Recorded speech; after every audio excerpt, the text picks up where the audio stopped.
ما لا تعرفه عن النيسان جي تي آر، الوحش الياباني الذي غير وجه سباقات السيارات وأعاد اليابان إلى المنافسة على عكس السوبرا. تابعني حتى يوصل كل جديد في عالم السيارات. النيسان جي تي آر كانت ولا تزال من أكثر السيارات انتشارا في ألعاب سباقات السيارات، من أكثر السيارات الأيقونية خصوصا في فترة الثمانينات والتسعينات وبداية الألفينات. الكثيرين ما يدرون أن هاي السيارة إلها عدة أجيال. الجيل الأول بمحرك 6 سلندر تنفس طبيعي بقوة 160 حصان، وكذلك الجيل الثاني.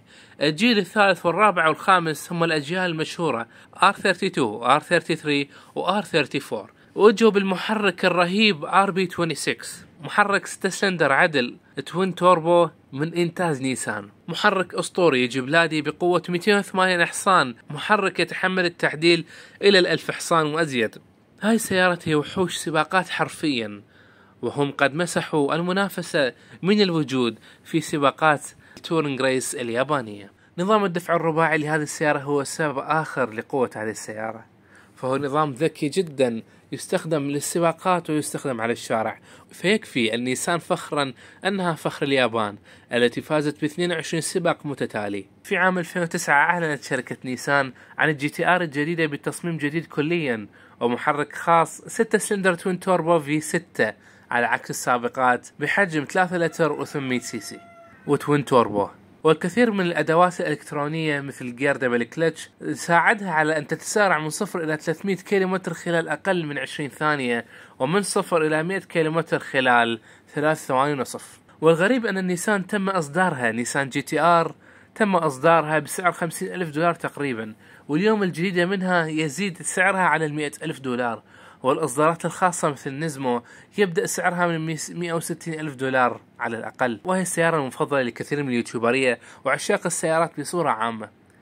ورغم ذلك السيارة تحب التعديل جدا، وهنالك من وصل إلى 3000 حصان على هذا المحرك العجيب. ولكن لكل فارس كبوة. في السنوات الأخيرة فقدت النيسان جي تي آر بريقها وما عادت مثل ما كانت، ولعل السبب في هذا أن إنتاجها استمر لمدة طويلة جدا بدون تغييرات كبيرة لا في الشكل ولا في الأداء، وما لا يتجدد يندثر. ولكن نيسان يبدو أنها كانت مشغولة بالمشاكل الداخلية ولم ترد أن تضحي بحصان فائز. أرقام المبيعات عالميا انخفضت. في بداية 2017 تم إنتاج ما يقارب 3000 نسخة من نيسان جي تي آر، وفي 2021 تم تقليص الإنتاج إلى 1000 نسخة، 300 نسخة منها فقط ظهرت في أمريكا، ولا يزال هناك تقليص في السوق الأمريكي والياباني بسبب قلة الطلب. ولعل الأفضل أن تقوم نيسان بإعادة تصميم النيسان جي تي آر بسعر معقول أكثر لدعم مبيعاتها عالميا، وتقليل السعر إلى السعر الأول ليتمكن عشاق السيارات من التمتع بهذه الأسطورة.